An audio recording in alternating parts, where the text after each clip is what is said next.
A chuva caía incessantemente sobre o asfalto de São Paulo quando Valéria Rodrigues desceu do ônibus, apertando contra o peito a pasta com seus documentos. Seu casaco fino, insuficiente para o inverno paulistano, estava encharcado da viagem, de sua kitnet alugada até a escola. Respirou fundo, observando a imponente fachada do Colégio Bandeirantes, onde hoje começaria como professora do ensino fundamental. Seus dedos entorpecidos pelo frio tremiam levemente enquanto ajeitava a gola da sua única blusa social, cuidadosamente lavada à mão na noite anterior.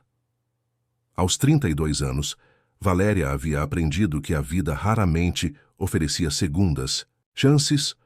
No entanto, ali estava ela, tentando de novo a milhares de quilômetros de sua Bogotá natal, de suas lembranças e de Tomás, seu filho de 7 anos, cuja sorriso só podia contemplar agora em fotografias desgastadas. Todas as manhãs acordava com o eco da voz dele, a chamando de mãe, um som que se esvaía com a cruel realidade do amanhecer.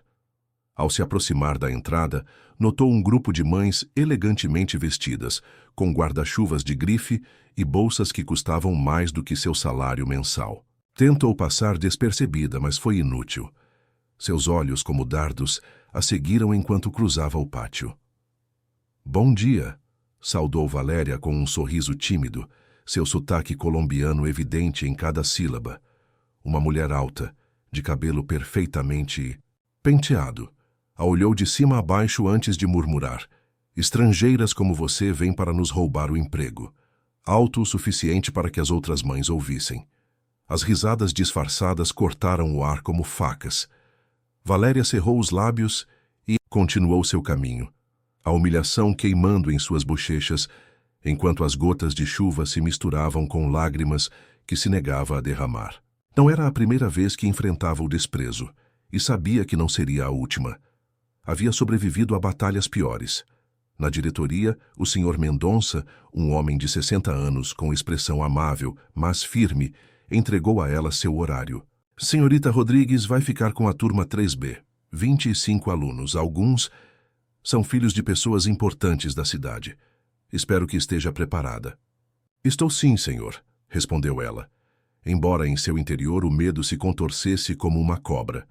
O diretor a acompanhou até sua sala, um espaço luminoso apesar do dia cinzento, com carteiras ordenadas em filas perfeitas e um quadro negro, impecável. Pelo menos aqui, pensou, poderia encontrar um pouco de paz. Quando o sinal tocou, as crianças começaram a entrar. Rostos curiosos, alguns sorridentes, outros indiferentes. Valéria se apresentou com carinho, escondendo por trás do seu sorriso profissional o peso do seu passado. Enquanto passava a lista de chamada, um nome chamou sua atenção. Luna Souza. Uma menina pequena com olhos castanhos enormes e tristes levantou timidamente a mão.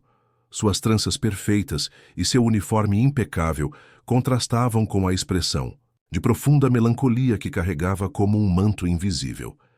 Valéria reconheceu imediatamente essa dor. Era a mesma que via todas as manhãs em seu próprio reflexo. Ao final do dia, enquanto os pais buscavam seus filhos, Valéria observou Luna, que permanecia sentada sozinha, seu olhar fixo na janela, onde a chuva continuava a cair. Momentos depois, um homem alto entrou apressadamente. Seu terno escuro e seu porte distinto falavam de poder e riqueza, mas seus olhos, idênticos aos de Luna, refletiam o mesmo cansaço emocional. "Sou Martim Souza", apresentou-se secamente, o pai da Luna. Valéria assentiu, reconhecendo instantaneamente o sobrenome. Os Souza eram donos de quase toda a cidade, segundo os boatos. O homem pegou a mochila de sua filha e estendeu a mão para a menina, que a aceitou mecanicamente. "Como foi hoje?" se perguntou ele, sem olhar diretamente para Valéria. "Quieta, mas atenta", respondeu ela. Ela tem um olhar muito inteligente. Algo mudou na expressão de Martin, como se aquelas simples palavras tivessem tocado uma fibra sensível. Assentiu brevemente antes de ir embora com Luna, deixando para trás um leve aroma de perfume caro e uma sensação de vazio que Valéria conhecia muito bem. Naquela noite, em sua pequena kitnet alugada, onde o papel de parede se desprendia das paredes e a única janela dava para um muro de tijolos, Valéria jantou miojo enquanto revisava os trabalhos de seus alunos. Parou no de Luna, um desenho de uma mulher com asas flutuando entre nuvens. Embaixo, com letra caprichada, estava escrito: Mamãe no céu. As lágrimas embaçaram sua visão. Pensou em Tomás, em como seu ex-marido poderoso, um juiz temido na Colômbia, havia manipulado o sistema para tirá-lo dela. Lembrou-se dos 3 dias que passou na prisão por desacato, quando gritou por justiça em plena sala do tribunal. 3 dias que mudaram tudo. 3 dias que a transformaram em uma mãe sem filho, em uma mulher marcada, em uma estrangeira buscando redenção em terras distantes. Te encontrarei de novo, meu amor, sussurrou para a fotografia de Tomás que guardava sob o travesseiro. Eu prometo. Na manhã seguinte, decidiu se aproximar de Luna durante o recreio. A encontrou sentada sozinha em um canto do pátio, observando as outras crianças brincarem. Posso sentar com você? Perguntou Valéria. Luna encolheu os ombros, um gesto que tentava mostrar indiferença, mas que não ocultava sua surpresa. Gostei muito do seu desenho, continuou Valéria. Sua mãe está no céu? Os olhos de Luna se encheram de lágrimas, mas não desviou o olhar. Sim, faz 1 ano, respondeu com voz quase inaudível. Um acidente de carro. Valéria sentiu que seu coração se apertava. Deve ser muito difícil. Pai nunca fala dela, confessou Luna. Ele está sempre trabalhando, ou triste ou bravo. E você fala sobre ela com alguém? Luna negou com a cabeça. Ninguém quer ouvir. Dizem que eu tenho que ser forte. Valéria pegou suavemente a mão da menina. Ser forte não significa não sentir tristeza, Luna. Às vezes, o mais valente é se permitir chorar. Algo se iluminou nos olhos da pequena, como se pela primeira vez alguém tivesse colocado em palavras o que seu coração infantil não conseguia expressar. Naquele momento, entre os gritos alegres das outras crianças e sob o sol tímido que começava a aparecer entre as nuvens, nasceu um vínculo invisível entre a professora estrangeira e a menina do milionário. Os dias seguintes transcorreram, entre lições, sussurros e olhares de desdém. Valéria tinha se tornado o alvo de comentários maldosos entre alguns pais e professores. Seu sotaque, suas roupas simples, sua solidão, tudo parecia ser motivo de crítica. No entanto, encontrou consolo em seu trabalho, especialmente nos pequenos avanços de Luna, que gradualmente começava a participar mais em sala de aula. Certa tarde, enquanto Valéria organizava seus materiais, a coordenadora pedagógica Sofia Montero entrou na sala. Sua expressão severa anunciava problemas. Senhorita Rodrigues, chegaram aos meus ouvidos certos rumores sobre seu passado na Colômbia, disse sem rodeios. Algo sobre problemas legais. É verdade que esteve presa? O mundo pareceu parar sob os pés de Valéria. A vergonha e o medo se apoderaram dela, mas se obrigou a manter a compostura. Fiquei detida 3 dias por desacato ao tribunal durante uma batalha pela guarda do meu filho, respondeu com dignidade. Meu ex-marido é um juiz influente que manipulou o sistema contra mim. Não sou uma criminosa, senhora Montero. Sofia a observou com um olhar calculista. Entendo, mas compreenderá que a reputação do colégio é primordial. Os pais estão preocupados, especialmente considerando sua proximidade com a filha do Sr. Souza. Luna é minha aluna, como as outras. Crianças, defendeu-se Valéria. Se tenho prestado atenção especial a ela, é porque ela sofreu uma perda traumática e precisa de apoio. Só sugiro que seja prudente, advertiu Sofia antes de sair, deixando para trás uma ameaça velada que Valéria compreendeu perfeitamente. Naquela mesma tarde, enquanto esperava o ônibus sob uma garoa fina, um automóvel preto parou em sua frente. A janela desceu, revelando o rosto de Martin Souza. Senhorita Rodrigues, posso levá-la? Surpresa e cautelosa, Valéria recusou educadamente. Obrigada, Sr. Souza, mas não precisa. Insisto, disse ele com uma intensidade que a desconcertou. Preciso conversar com a senhora sobre a Luna. Relutante, Valéria entrou no veículo consciente dos olhares curiosos dos transeuntes. O interior do carro cheirava a couro fino e ao mesmo perfume que ela havia notado antes. Martin dirigiu em silêncio por alguns minutos antes de falar. Luna escreveu uma redação sobre a mãe dela, disse finalmente. Pela primeira vez em 1 ano, ela foi capaz de expressar seus sentimentos. A professora anterior me disse que ela era uma menina difícil e me sugeriu terapia para problemas de atitude. Valéria sentiu indignação. Luna não é difícil. Está processando uma dor imensa sem as ferramentas adequadas para expressá-la. Martin olhou para ela brevemente, surpreso com sua franqueza. É exatamente o que pensei quando li a redação dela. Ela diz que a senhora ensinou que as lágrimas também são corajosas. É a verdade, respondeu Valéria com simplicidade. Minha esposa, Carmen, dizia algo parecido, murmurou ele, como se falasse consigo mesmo. Então, mudando o tom, perguntou: Onde a senhora mora? Vou levá-la. Na Rua da Consolação, respondeu ela com certa vergonha, ciente de que era um dos bairros mais humildes da região. Quando chegaram, Martin observou o prédio desgastado com expressão indecifrável. Valéria, constrangida, se apressou a se despedir, mas ele a deteve com uma pergunta inesperada. É verdade que a senhora esteve presa na Colômbia? O coração de Valéria parou. Como tenho contatos, respondeu ele simplesmente. Não me interprete mal. Me preocupo com quem se aproxima da minha filha. Humilhada, mas decidida a manter sua dignidade, Valéria contou brevemente sua história. O casamento com Eduardo Ramírez, um juiz respeitado, mas secretamente abusivo. O divórcio traumático. A batalha pela guarda forjada desde o início. Os 3 dias na prisão por gritar desesperada no tribunal quando tiraram Tomás dela. Desde então, não vi meu filho, concluiu, com a voz embargada. Meu ex-marido ameaçou me acusar de tentativa de sequestro se eu chegasse perto dele. Tive que fugir. Recomeçar.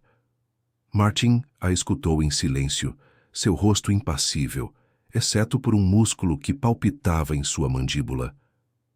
Obrigado pela sua honestidade, disse finalmente, e pelo que está fazendo pela Luna. Antes que Valéria pudesse responder, ele deu partida no carro e se afastou, deixando-a confusa na calçada, com a sensação de ter sido julgada e talvez compreendida pela primeira vez desde sua chegada ao Brasil. Se você está gostando da história, escreva 5 nos comentários e se inscreva para mais vídeos como este.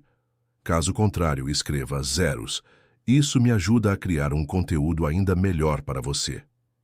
Prosseguindo. As semanas transcorreram com uma rotina que, apesar dos desafios, começava a ser reconfortante para Valéria. Seus alunos respondiam positivamente aos seus métodos de ensino, especialmente Luna, que começava a mostrar sinais da menina que havia sido antes da tragédia. Uma manhã levantou a mão pela primeira vez para responder a uma pergunta. Em outra tarde, Valéria a escutou rir durante o recreio. Pequenos milagres, pensava ela. No entanto, os rumores sobre seu passado não cessavam. Os sussurros a seguiam. Pelos corredores, criminosa, estrangeira problemática, interesseira. Este último havia surgido depois que a viram entrar no carro de Martin Souza. Um incidente que havia acontecido mais algumas vezes, quando ele insistia em levá-la para casa nos dias de chuva intensa. Em uma manhã particularmente cinzenta, Valéria encontrou sua mesa vandalizada com a palavra fora, escrita com caneta vermelha. Contendo as lágrimas, limpou a superfície antes que as crianças chegassem. Não permitiria que vissem o quanto o ódio gratuito a afetava. Durante a aula, enquanto explicava um problema de matemática, notou que Luna a observava com intensidade incomum.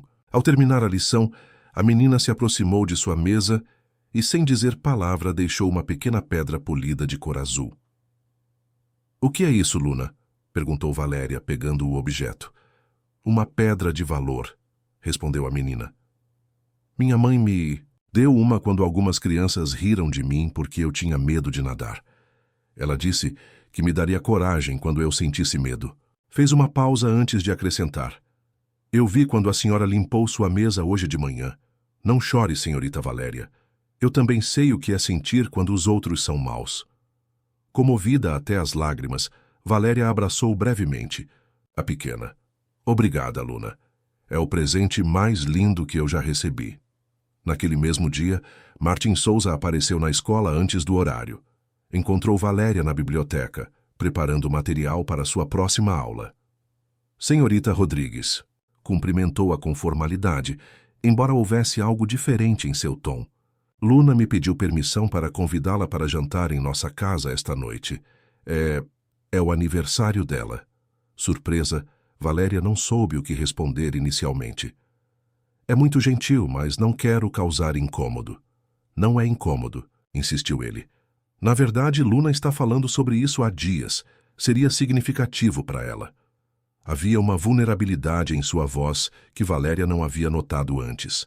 Este homem poderoso, temido nos círculos empresariais, segundo os boatos, parecia genuinamente preocupado em fazer sua filha feliz. Nesse caso, terei prazer em ir, aceitou finalmente. Naquela noite, depois de colocar sua melhor roupa, um vestido azul simples, que havia comprado em uma loja de segunda mão, Valéria pegou um táxi até o endereço que Martim havia fornecido. Uma mansão imponente no bairro mais nobre de São Paulo. O contraste com sua humilde kitnet não poderia ser mais evidente. Jardins extensos, uma fonte de mármore, janelas enormes que revelavam lustres de cristal no interior. Por um momento, sentiu-se tentada a dar meia volta, convencida de que não pertencia àquele mundo. Mas então lembrou dos olhos esperançosos de Luna e encontrou a coragem para tocar a campainha. Uma empregada doméstica a recebeu e a conduziu até uma sala onde Luna esperava, vestida com um lindo vestido rosa. Ao ver sua professora, a menina correu em sua direção com um sorriso que iluminava seu rosto usualmente melancólico. Ela veio? Papai disse que talvez não viesse, mas eu sabia que sim. Martim apareceu então seu habitual terno de negócios, substituído por roupas casuais que de alguma forma o faziam parecer mais acessível, mais humano. Bem-vinda, senhorita Rodrigues, saudou, oferecendo-lhe uma taça de vinho. Ou posso chamá-la de Valéria esta noite, afinal, é uma celebração. O jantar transcorreu em um ambiente surpreendentemente caloroso. Luna falava mais do que nunca, compartilhando histórias sobre sua mãe e rindo com as histórias que Valéria contava sobre sua infância na Colômbia. Martin, por sua vez, observava a interação com uma mistura de espanto e gratidão. Ao chegar o momento do bolo, Luna pediu que Valéria a ajudasse a soprar as velas. Juntas, inclinadas sobre as 8 chamas tremeluzentes, compartilharam um momento que nenhuma das duas esqueceria. Martin, de um canto da sala de jantar, capturou a cena com seu olhar, sentindo como algo em seu interior, algo que acreditava estar morto desde o acidente de Carmen, começava a despertar. Quando chegou a hora de ir embora, Luna insistiu em mostrar a Valéria uma última coisa, o álbum de fotos de sua mãe. Ninguém olha com ela, explicou a menina enquanto subiam as escadas para seu quarto. Papai diz que dói demais. No quarto de Luna, cercadas de brinquedos caros que pareciam sem uso, sentaram-se na cama para folhear o álbum. Carmen Souza havia sido uma mulher linda, de sorriso radiante e olhos idênticos aos de sua filha. Em muitas fotos, ela aparecia pintando, em outras abraçando Luna enquanto ambas riam. Ela era artista, explicou Luna. Mamãe dizia que as cores são a forma como Deus fala com a gente. Você acha que ela está falando comigo lá do céu? Tenho certeza que sim, respondeu Valéria, contendo a emoção. Quem amamos nunca nos deixa de verdade. Ao descer, encontraram Martin esperando no pé da escada, sua expressão indecifrável. Mostrei o álbum da mamãe, anunciou Luna com naturalidade. Um silêncio tenso se instalou entre os adultos. Valéria temeu ter cruzado uma linha invisível. Sinto muito se... Não, interrompeu Martim, sua voz estranhamente rouca. Não se desculpe. É bom que Luna possa falar de Carmen. Eu não tenho conseguido fazer isso. Depois que Luna se despediu com um abraço surpreendentemente forte para seu pequeno corpo, Martim insistiu em levar Valéria para casa. Durante o trajeto, nenhum dos dois falou, mergulhados cada um em seus próprios pensamentos. Ao chegar em frente ao prédio onde ela morava, Martim finalmente quebrou o silêncio. Luna escreveu uma redação esta semana sobre o que ela quer ser quando crescer. Ah, é? Perguntou Valéria, intrigada. Luna ainda não havia entregue esse trabalho. Ela diz que quer ser professora como a senhora. Fez uma pausa significativa. Diz que quer ajudar as crianças a serem corajosas quando sentem medo. Valéria sentiu uma onda de emoção. Ela é uma menina extraordinária. É, concordou ele. E a senhora fez por ela o que eu não pude. Devolveu a voz para ela. Seus olhos, usualmente distantes, encontraram os de Valéria com uma intensidade que a comoveu. Obrigada. Era a primeira vez que o via realmente vulnerável, sem a armadura de poder e distância que costumava usar. Por um instante, foram simplesmente duas pessoas conectadas pela dor compartilhada da perda, embora de formas distintas. O momento se quebrou quando o telefone de Martim tocou. Depois de uma breve conversa em que seu rosto voltou a se endurecer, ele se despediu de Valéria com formalidade renovada, como se recordasse repentinamente quem eram: o milionário e a professora estrangeira. Ao entrar em seu quarto, Valéria encontrou a pedra azul que Luna lhe havia dado e a segurou contra o coração. Talvez, pensou, havia encontrado um propósito naquela cidade que inicialmente a havia recebido com tanto desprezo. Talvez houvesse pessoas como Luna, e talvez até mesmo Martim, que podiam ver além das etiquetas que outros lhe haviam imposto. Com esse pensamento reconfortante, adormeceu, a pedra ainda em sua mão, sem saber que a tempestade mais intensa estava por vir. A garoa persistente que havia acompanhado São Paulo durante semanas, finalmente, deu lugar a uma tempestade devastadora. As ruas inundaram, o trânsito paralisou, e as escolas suspenderam as aulas por segurança. Valéria, no entanto, tinha uma preocupação mais urgente. Seu pequeno quarto havia começado a gotejar de várias partes do teto, encharcando seus escassos pertences. Com desespero, tentou salvar as fotografias de Tomás, os documentos importantes e a pouca roupa que possuía. O senhorio, um homem avarento e indiferente, limitou-se a dizer que os reparos seriam feitos quando o tempo melhorasse e houvesse dinheiro. Naquela noite, sentada no único canto seco de seu quarto, cercada de baldes que recolhiam a água que caía incessantemente, Valéria sentiu que estava no fundo do poço. 3 dias depois, quando as aulas foram retomadas, chegou à escola com olheiras profundas e o ânimo no chão.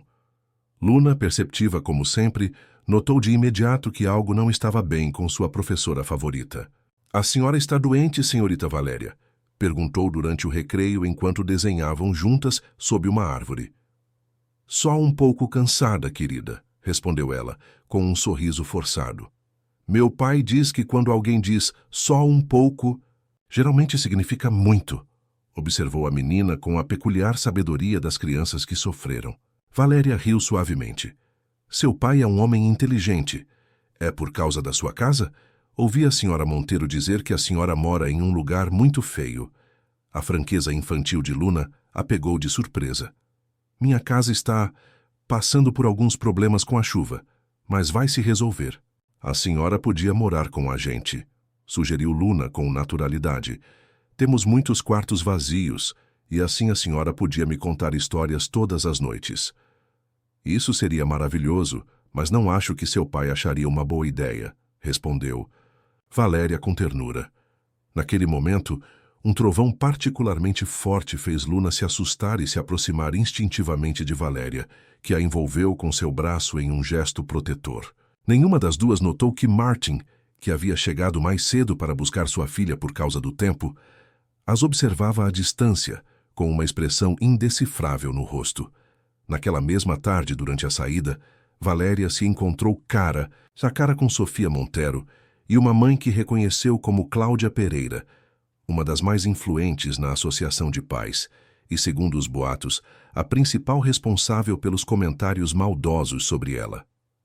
"Senhorita Rodrigues, a senhora Pereira, tem algo a dizer", anunciou Sofia com tom severo. Cláudia, uma mulher de aspecto impecável e expressão dura, a olhou com desdém mal disfarçado. "Devia ter vergonha de nos esconder quem é. Minha filha diz que esteve presa. Como o colégio permite que alguém assim ensine nossos filhos?" As palavras atingiram Valéria como um soco. Sentiu a cor abandonar seu rosto, enquanto os pais que esperavam para buscar seus filhos se voltavam para olhar, alguns com curiosidade mórbida, outros com aberta hostilidade. Senhora Pereira, minha situação pessoal foi discutida e esclarecida com a direção do colégio antes de ser contratada. Respondeu com toda a dignidade que conseguiu reunir, embora por dentro estivesse tremendo. Mentira! Exclamou Cláudia, erguendo a voz para garantir que todos ouvissem. Acabei de falar com o diretor e ele está tão surpreso quanto nós. Não queremos criminosos ensinando nossos filhos. A humilhação queimava como ácido. Valéria viu como alguns professores desviavam o olhar, como as crianças observavam com olhos arregalados, como os murmúrios se espalhavam como uma infecção pelo pátio. No entanto, não respondeu com raiva. Simplesmente pegou seus pertences e começou a caminhar para a saída, a coluna reta apesar do peso invisível que carregava. Foi então que sentiu uma pequena mão agarrando a sua. Luna, desafiando todas as expectativas, havia corrido em sua direção na frente de todos. Não, vá, por favor, sussurrou com voz trêmula. Os olhos de Valéria se encheram de lágrimas que se negava a derramar. Agachou-se para ficar na altura da menina. Não vou para sempre, Luna, só por hoje. Amanhã estarei de volta, prometo. Não vai embora como a mamãe? Perguntou a pequena, o medo palpável em sua voz. Não, querida. Não vou embora como... Ela? Naquele momento, Martin apareceu entre a multidão. Havia testemunhado toda a cena e seu rosto, usualmente controlado, mostrava uma fúria mal contida. No entanto, não se dirigiu a Cláudia nem a Sofia. Em vez disso, aproximou-se de Luna e Valéria. Vamos, disse simplesmente oferecendo a mão a ambas. Vou levá-las para casa. O gesto realizado em frente a toda a escola era uma declaração clara. Ele, Martim Souza, o homem mais poderoso e respeitado do lugar, estava tomando partido da professora estrangeira que todos desprezavam. No carro, enquanto Luna dormia no banco de trás, exausta pela intensidade emocional, Martin finalmente falou. Investiguei seu caso, Valéria. Contatei colegas na Colômbia, fiz ligações, revisei seu processo completo. Ela o olhou alarmada e confusa. Por que faria isso? Porque precisava saber a verdade, respondeu ele simplesmente. E o que descobri me comoveu profundamente. Contou então como havia descoberto a verdadeira natureza de seu ex-marido. Um homem que havia abusado de seu poder para silenciá-la, que havia manipulado provas, que havia comprado testemunhas. Um homem que havia usado o sistema legal como arma pessoal contra ela quando tentou deixá-lo. A senhora não foi uma criminosa, concluiu Martin, sua voz carregada de uma emoção que raramente mostrava. Foi uma mãe lutando contra um sistema corrupto. Uma mulher silenciada por ousar dizer a verdade. Valéria não conseguiu mais conter as lágrimas. Anos de dor reprimida, de injustiça suportada em silêncio, finalmente encontraram uma saída. Meu filho, soluçou.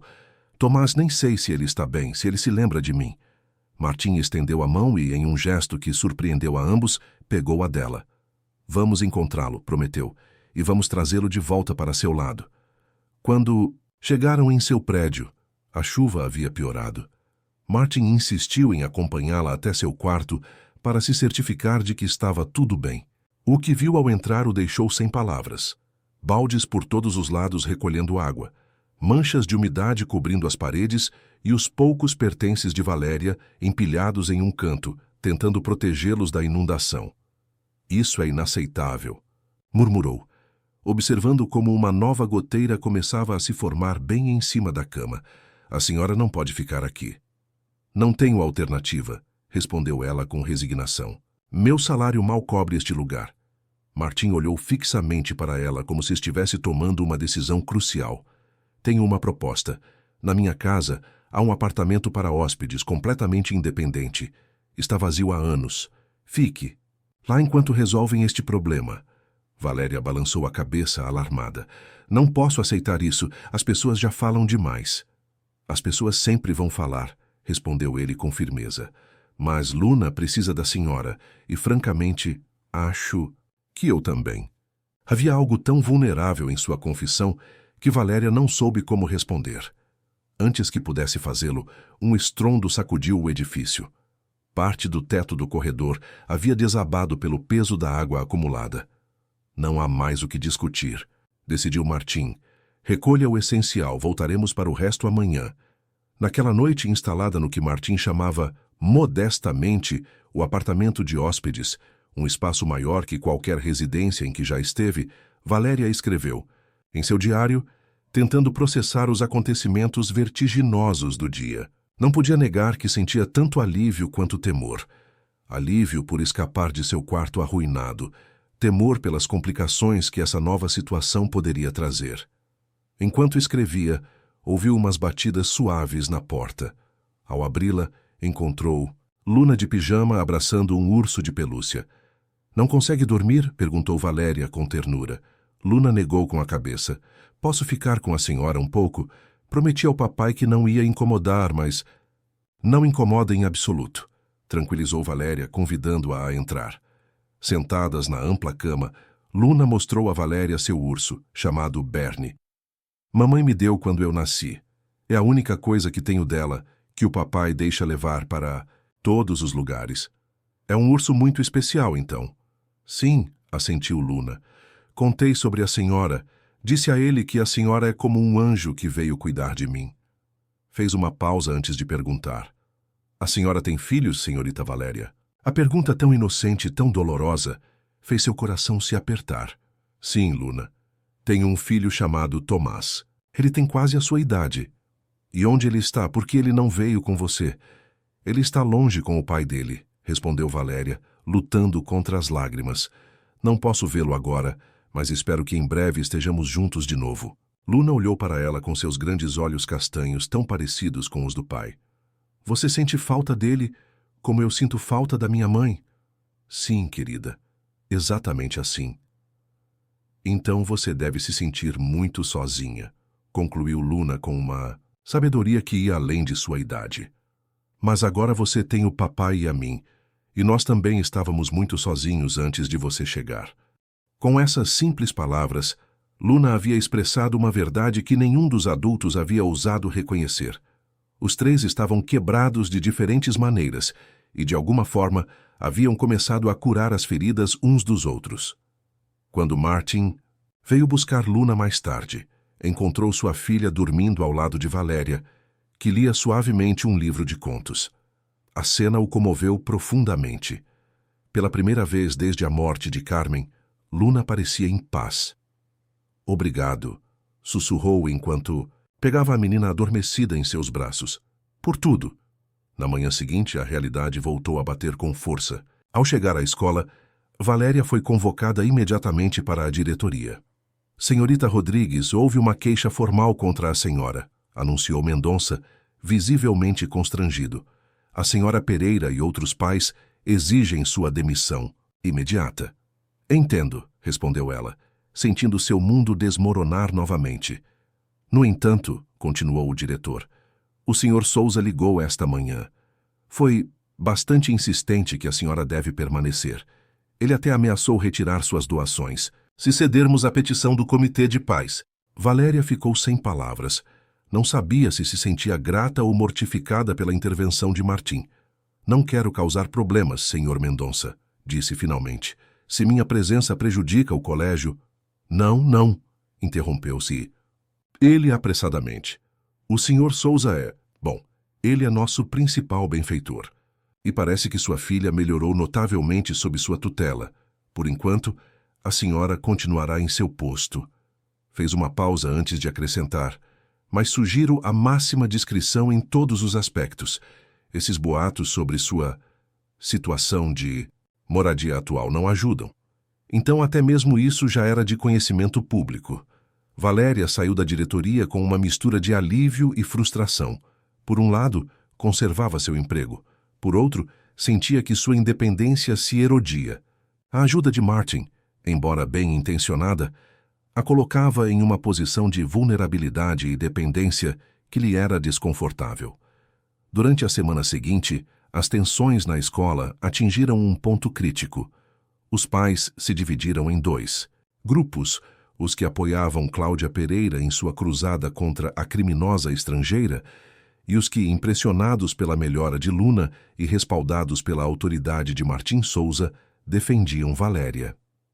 Em uma sexta-feira à tarde, enquanto supervisionava o recreio, Valéria ouviu um grito.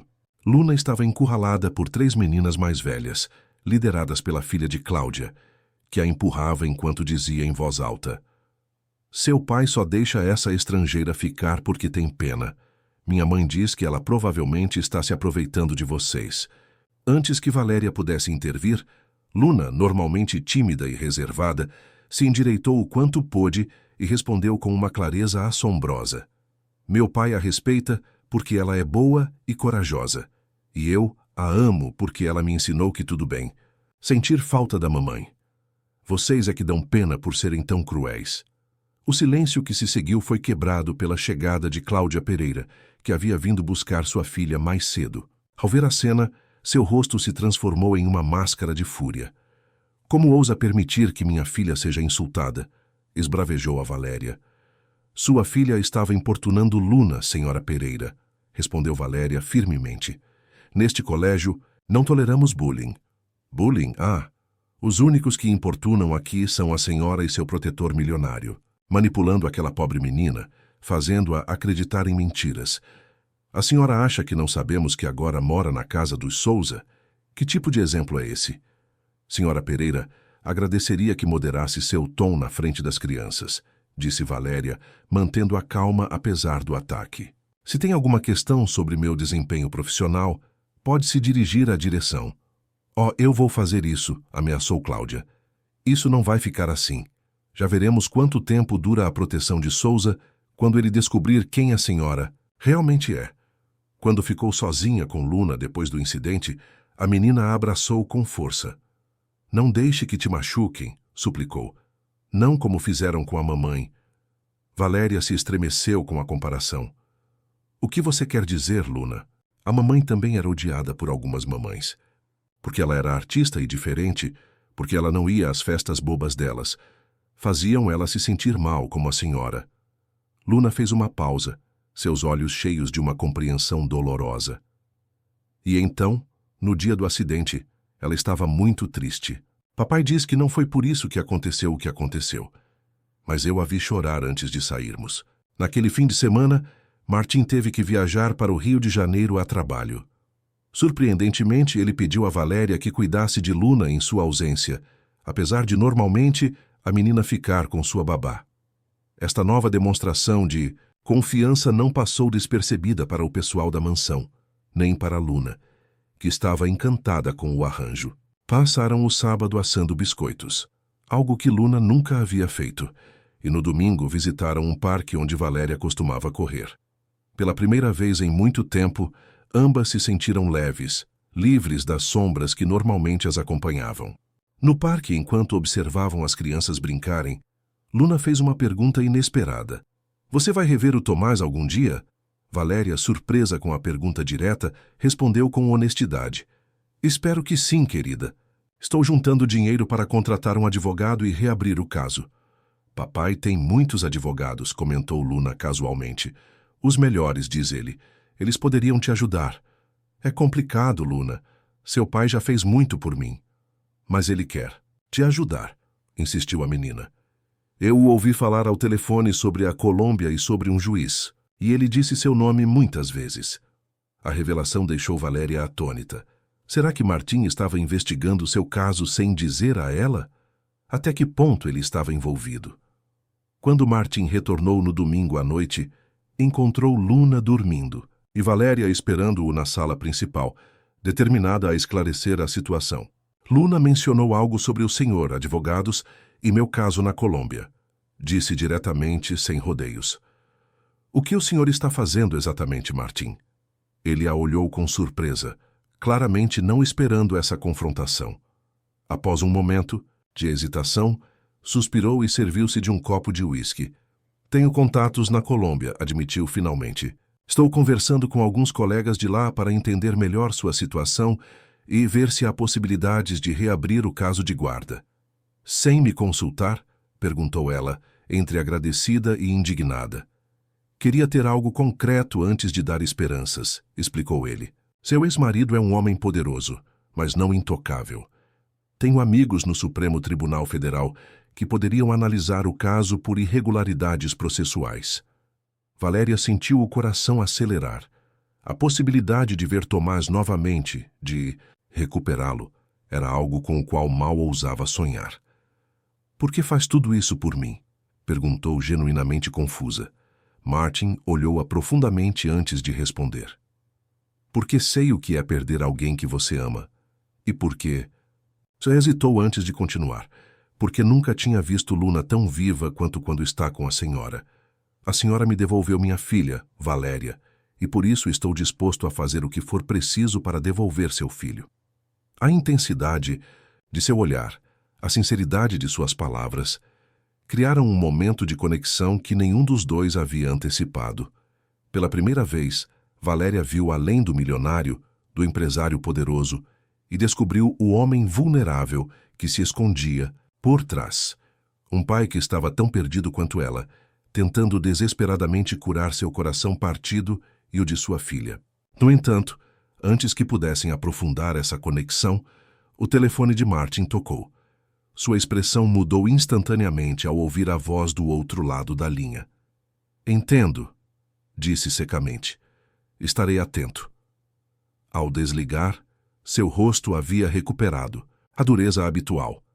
Era o Mendonça, o diretor. Amanhã haverá uma reunião extraordinária do Conselho Escolar. Cláudia Pereira apresentou uma moção formal para sua demissão, com assinaturas de vários pais influentes. Valéria sentiu o chão bambolear sob seus pés. Vou buscar minhas coisas. Não posso continuar causando problemas. Não, interrompeu Martin com firmeza. Não vai fugir, não desta vez.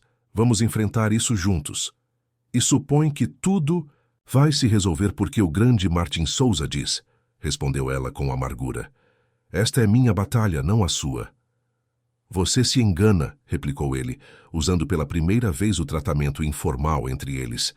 Esta é nossa batalha, porque o que fazem com você, fazem com a Luna e comigo. Ao que quer que estejamos construindo aqui.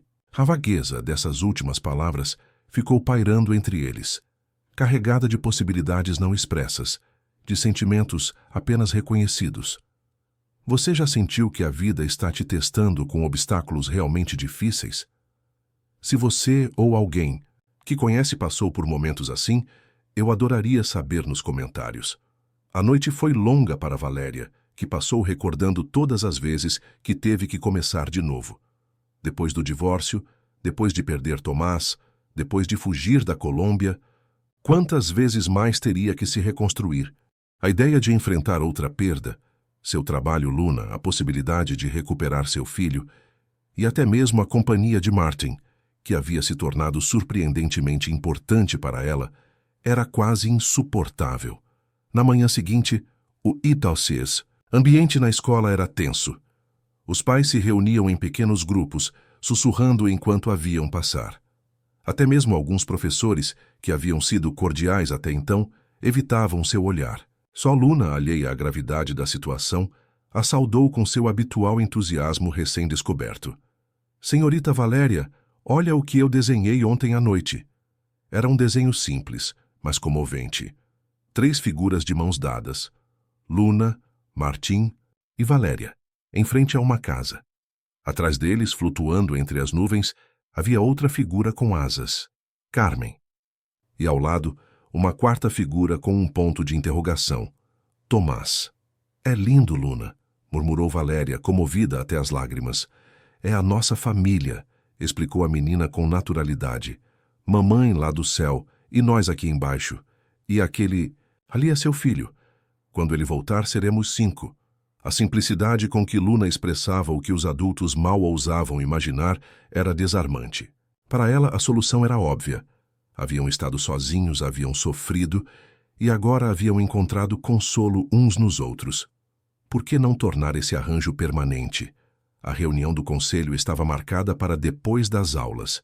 Enquanto os alunos saíam, Valéria se preparou mentalmente para o que viria, determinada a defender sua dignidade mais uma vez.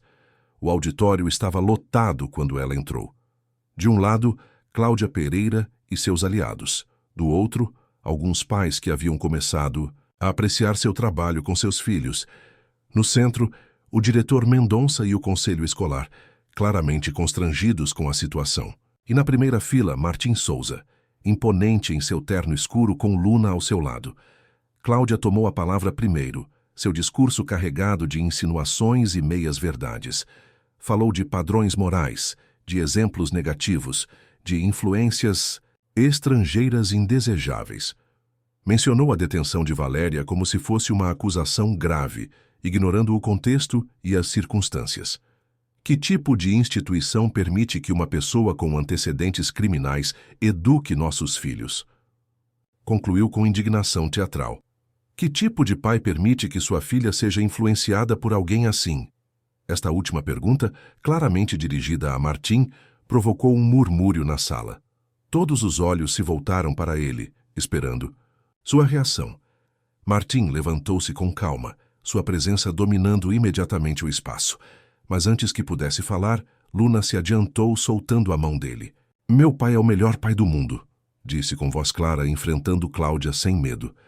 E a senhorita Valéria é a melhor professora. Vocês são más com ela porque têm inveja. Um silêncio atônito seguiu suas palavras. Cláudia, visivelmente irritada, tentou recuperar o controle.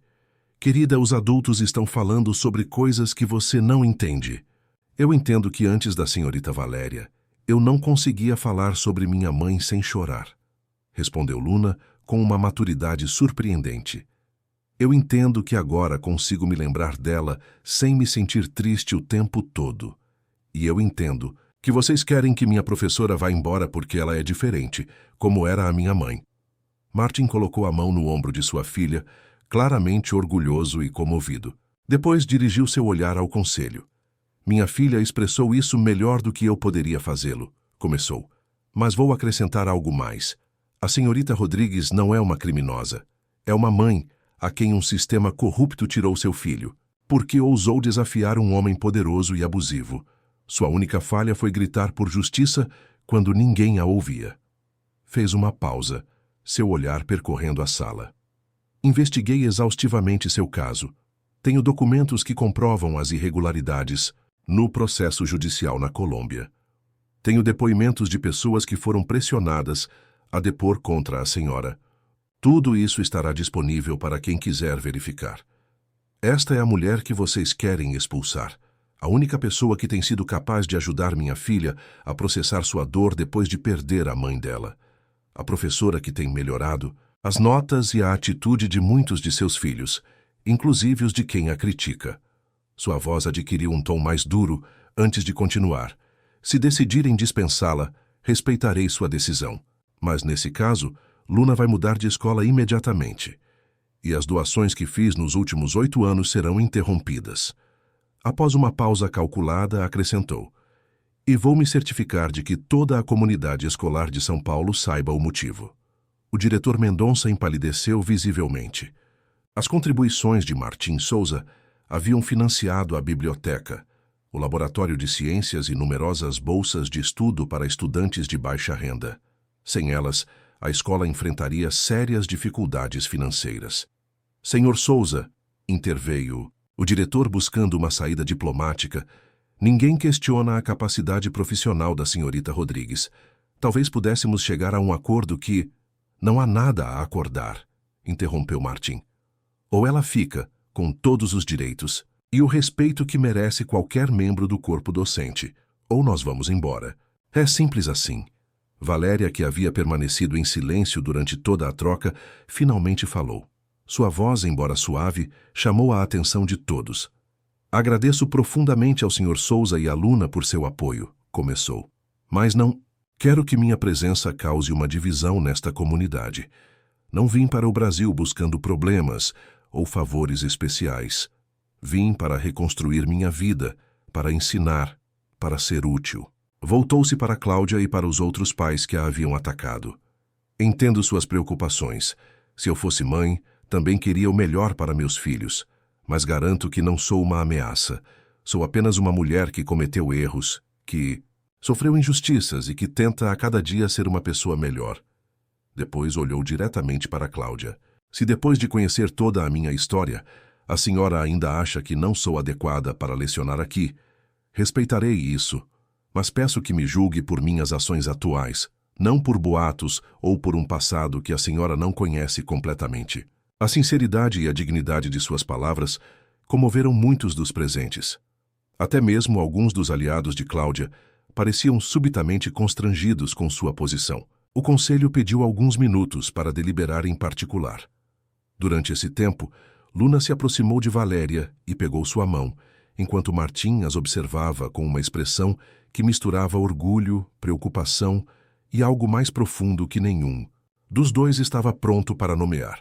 Quando o conselho retornou, o diretor anunciou sua decisão.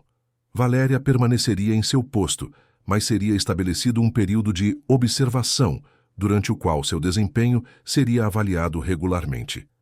Era uma solução de compromisso que não satisfazia completamente nenhuma das partes, mas que permitia a todos salvar a pele. Ao sair da reunião, Sofia Montero, que havia sido uma das principais críticas de Valéria, aproximou-se dela com expressão envergonhada. «Devo uma desculpa, senhorita Rodrigues», disse em voz baixa. «Minha filha, Daniela, me contou como a senhora a ajudou com seus problemas de leitura quando ninguém mais teve paciência. Acho que a julguei injustamente. Era uma pequena vitória, mas significativa. Talvez, pensou Valéria, a mudança fosse possível, uma pessoa por vez. Naquela noite na mansão Souza, Luna insistiu em celebrar a vitória com um jantar especial. A menina havia preparado cartões de felicitações para Valéria, com a ajuda da equipe da cozinha, e havia convencido seu pai a conseguir sonhos. Um detalhe que comoveu profundamente Valéria. Depois que Luna foi dormir, Martim e Valéria ficaram sozinhos na varanda, contemplando as luzes de São Paulo sob um céu excepcionalmente estrelado. «Obrigada», disse ela simplesmente. «Por tudo». «Não me agradeça», respondeu ele. «Fiz o que era certo, algo que eu deveria ter feito antes por Carmen». A menção de sua esposa falecida criou um momento de intimidade inesperada. «O que você quer dizer?» perguntou Valéria suavemente. Martin suspirou, seu olhar perdido em algum ponto do horizonte. Carmen também era estrangeira, venezuelana, uma artista brilhante que nunca se encaixou nos círculos sociais de São Paulo. A conheci em uma exposição, me apaixonei instantaneamente e 6 meses depois estávamos casados. Fez uma pausa, seu rosto sombrio. Meu mundo, o mundo dos negócios, do dinheiro, do poder, a asfixiava. As mesmas pessoas que hoje a atacam a senhora a destruíram com seus comentários, seus desaforos, seu desdém por sua arte e seu jeito de ser. E eu estava muito ocupado construindo um império para perceber o quanto ela sofria. Sua voz se quebrou levemente. No dia do acidente havíamos discutido. Ela queria voltar para a Venezuela, se afastar de tudo isso. Eu me neguei, insistindo que era apenas questão de tempo para que a aceitassem. Ela saiu furiosa com Luna. A chuva era intensa, a estrada estava escorregadia.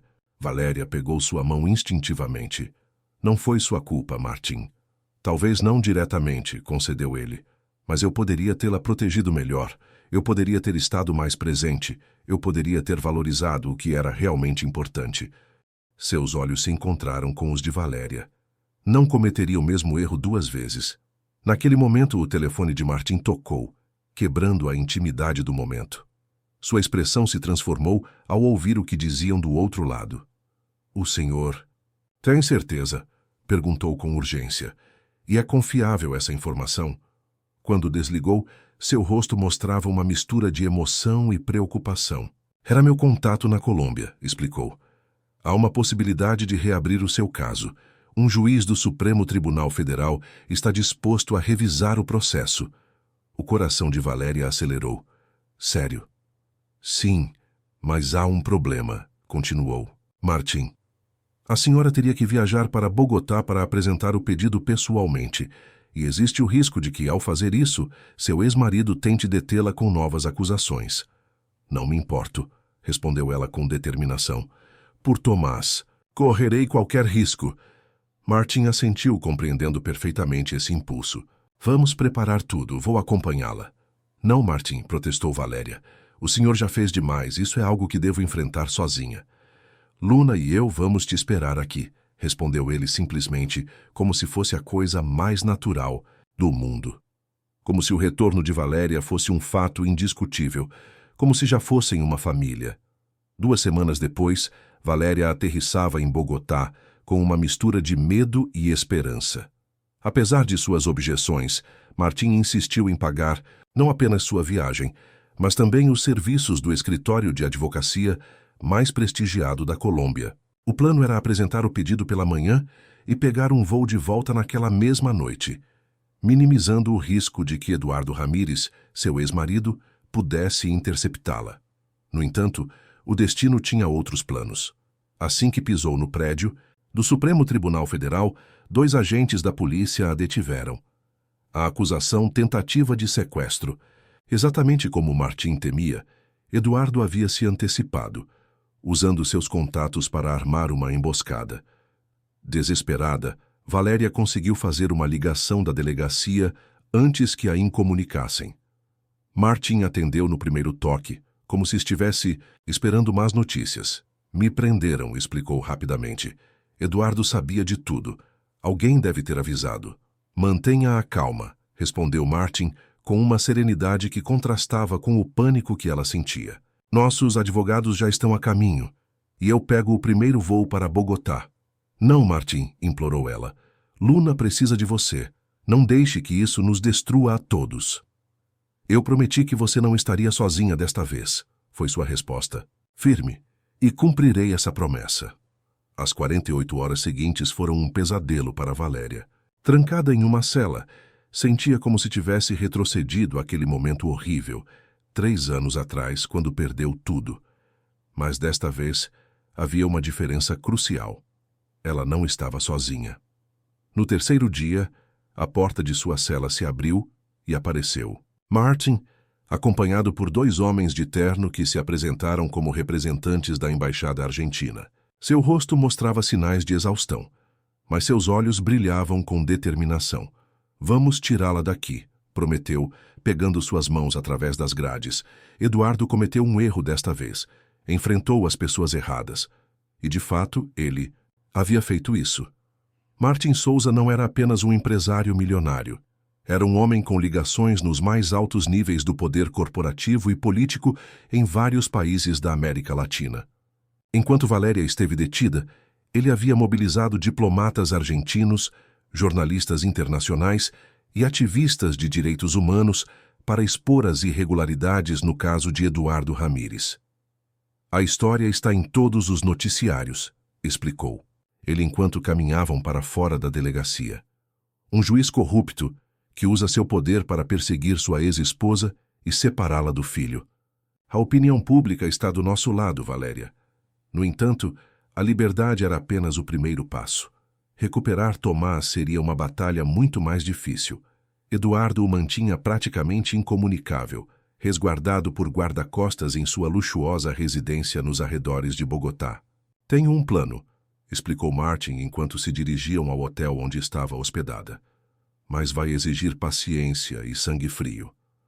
Durante os 10 dias seguintes, Valéria experimentou uma montanha-russa emocional como nunca antes. Martin e sua equipe legal conseguiram que um juiz especial, alheio à influência de Eduardo, revisasse o caso completo de guarda. Testemunhas que antes haviam sido silenciadas aceitaram declarar, revelando como haviam sido pressionadas a mentir. Registros financeiros mostraram propinas disfarçadas como consultorias a funcionários judiciais que intervieram no caso original.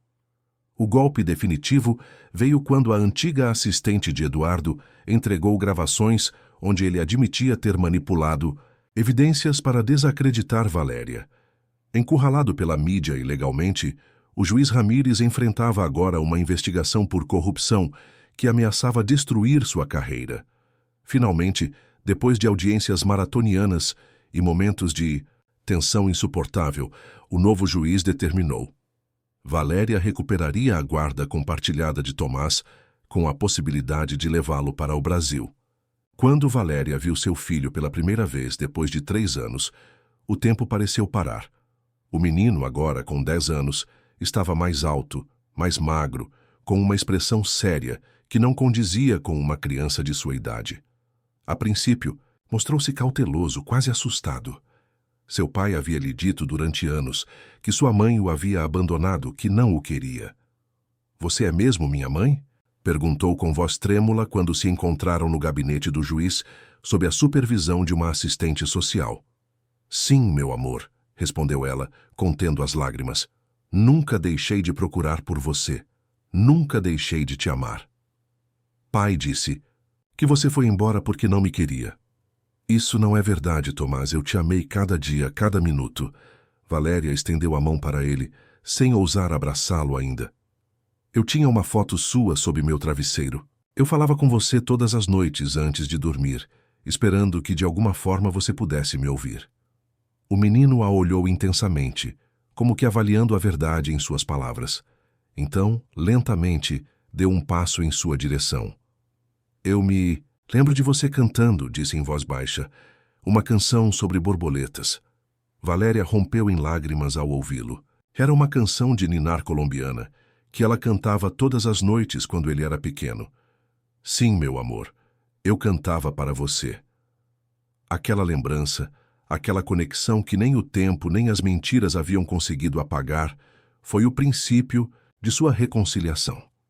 Os dias seguintes foram difíceis, cheios de conversas dolorosas, mas necessárias, de memórias compartilhadas e de silêncios carregados de emoção.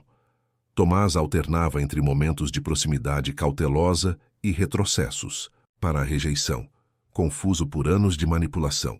Martin, que havia permanecido discretamente em segundo plano durante todo o processo, provou ser uma peça fundamental na reaproximação entre mãe e filho.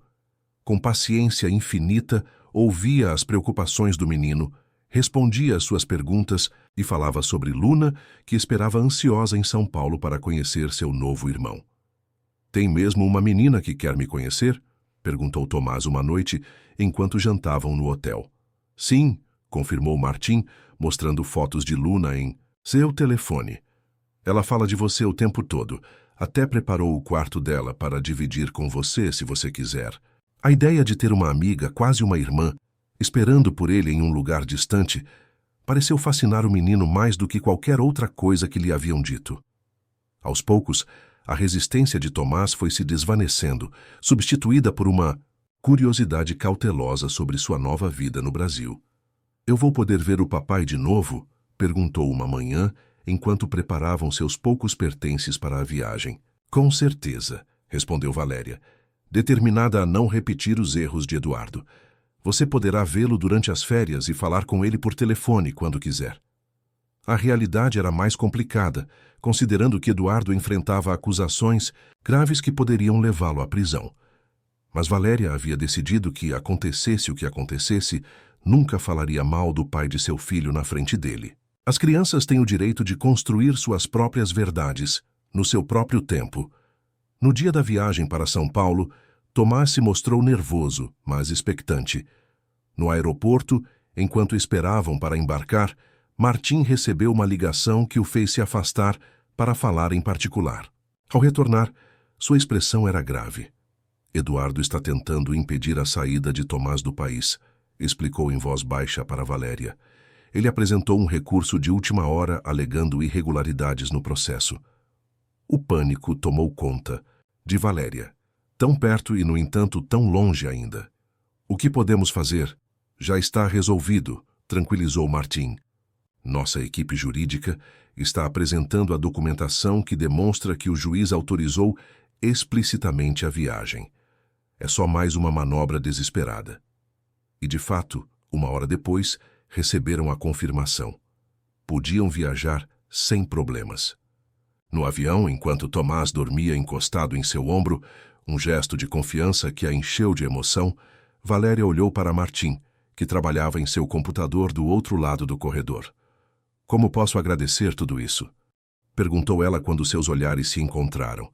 "Vendo Luna e Tomás crescerem felizes", respondeu ele com simplicidade. "Isso será o suficiente. Mas havia algo mais em seus olhos, uma promessa não dita, um futuro possível que ambos começavam a vislumbrar. Quando aterrissaram em São Paulo, Luna os esperava no aeroporto, segurando um cartaz decorado com glitter que dizia: "Bem-vindo à casa, Tomás." Ao seu lado estavam o pessoal da Mansão Souza e alguns colegas de classe, que se tornaram amigos de Luna desde que Valéria chegou em sua vida. O encontro entre as crianças foi inicialmente tímido. Tomás, sobrecarregado por tantos rostos novos e pela mudança radical em sua vida, se manteve perto de sua mãe. Luna, ansiosa para se conectar com ele, falava sem parar sobre todas as coisas que poderiam fazer juntos. Mas quando a menina, intuindo o desconforto de Tomás, entregou-lhe uma pedra azul idêntica à que havia dado a Valéria meses atrás, algo mudou na expressão da criança. "É uma pedra de valor", explicou Luna solenemente. "Para quando você sentir medo ou estiver triste." Tomás a aceitou com cuidado, como se compreendesse o significado profundo do gesto. "Obrigado", disse, a primeira palavra que pronunciou desde que haviam aterrissado. Os dias seguintes foram de adaptação para todos. Tomás conheceu a escola onde sua mãe ensinava, foi apresentado gradualmente aos lugares e pessoas que agora fariam parte de sua vida. Os pesadelos que o despertavam, chorando e chamando por seu pai, foram diminuindo gradualmente, substituídos por sonhos mais tranquilos. Certa tarde, enquanto as crianças brincavam no jardim sob a supervisão de Valéria, Martim se aproximou dela com expressão pensativa. "Tenho pensado", começou, inusitadamente hesitante, "sobre sua situação, sobre a nossa." "O que você quer dizer?" perguntou ela, embora intuísse para onde a conversa estava indo. "O apartamento para hóspedes é confortável, mas talvez Tomás precise de mais espaço, mais estabilidade." Valéria o olhou diretamente. "Martim, não quero que você continue sentindo que deve nos resgatar. Já fez mais do que suficiente." "Não se trata de resgatar ninguém", respondeu ele com intensidade. "Trata-se de reconhecer o que já somos, uma família. Diferente, imperfeita, ainda se curando, mas família no fim das contas." As palavras ficaram pairando entre eles, carregadas de possibilidades. Valéria olhou para onde Luna ensinava a Tomás como fazer pedras quicarem no lago do jardim. Duas crianças marcadas por perdas distintas, encontrando consolo uma na outra. "Você se mudaria com a gente?" perguntou finalmente Martin. "Você e o Tomás, como uma família de verdade." Valéria sentiu o coração acelerar. A proposta era tentadora, mas o medo da dependência, de perder a autonomia pela qual tanto havia lutado, persistia. "Só se eu puder manter meu apartamento como lembrança", respondeu após um momento de reflexão. "Que eu consegui, que nós conseguimos." Martin sorriu, compreendendo perfeitamente o que significava para ela conservar aquele espaço próprio. "Me parece justo." Naquela noite, durante o jantar, anunciaram às crianças sua decisão. A reação foi imediata. Luna saltou de alegria e Tomás, embora mais reservado, mostrou um sorriso genuíno, talvez o primeiro desde sua chegada. "Nós vamos ser como irmãos de verdade?" perguntou a Luna. "Nós já somos", respondeu ela com absoluta convicção. "Família não é só de sangue, é de coração." Mais tarde, quando as crianças dormiram, Valéria e Martim compartilharam um momento de quietude na varanda, contemplando a cidade iluminada sob um céu estrelado. Eles não eram um casal convencional. Seu vínculo havia nascido da dor compartilhada, da necessidade mútua, da admiração profunda.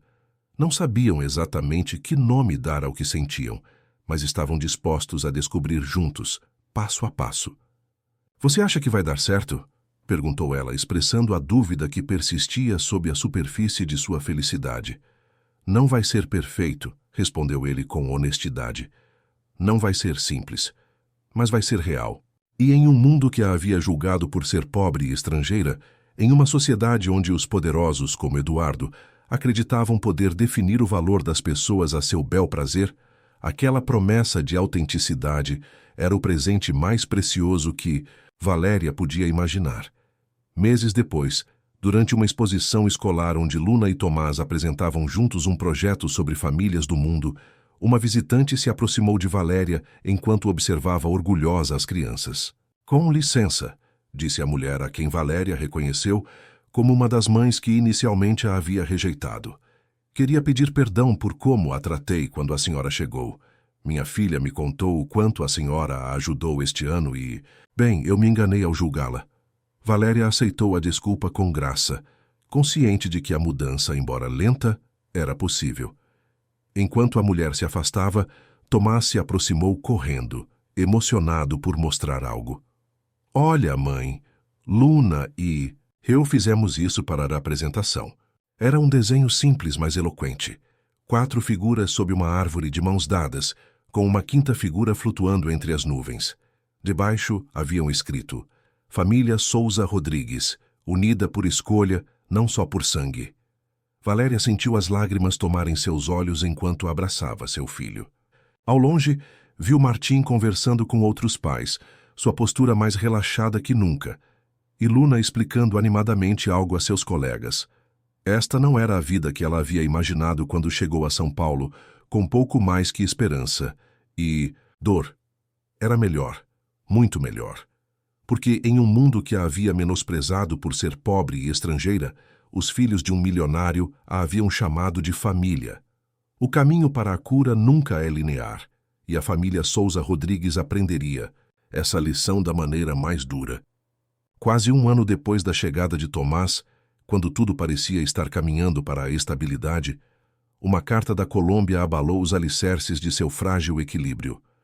Eduardo Ramírez havia sido liberado de todas as acusações graças à intervenção de poderosos aliados e agora exigia visitas regulares com seu filho.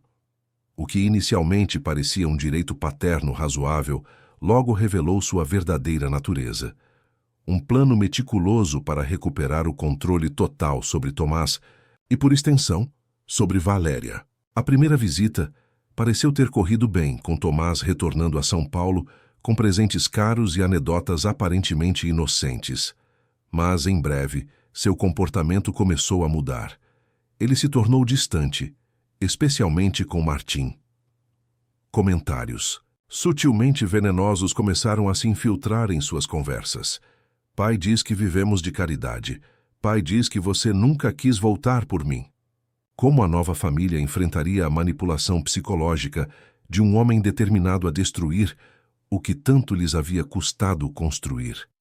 Poderia o amor que haviam cultivado resistir ao veneno da dúvida semeada no coração impressionável de uma criança? As pequenas rachaduras começaram a aparecer, e Valéria sentia que se encontrava novamente à beira de um precipício familiar, com tudo o que amava em risco de desmoronar. Em um domingo de manhã, enquanto os 4 tomavam café da manhã no jardim, como costumavam fazer quando o clima permitia, Luna fez uma pergunta que já rondava sua mente há algum tempo. Por que algumas crianças na escola dizem que nós não somos uma família de verdade? A pergunta caiu como uma bomba na mesa. Martim e Valéria trocaram olhares preocupados, enquanto Tomás baixava os olhos para o seu prato, repentinamente interessado em mover os restos de sua panqueca. Quem disse isso, querida? Perguntou Valéria com suavidade. Várias meninas dizem que a senhora só está com o papai por causa do dinheiro dele, e que Tomás e eu não somos irmãos de verdade porque não temos o mesmo sangue. Luna franziu a testa, visivelmente incomodada. Eu disse a elas que estavam erradas, mas elas riram. Martin respirou fundo antes de responder.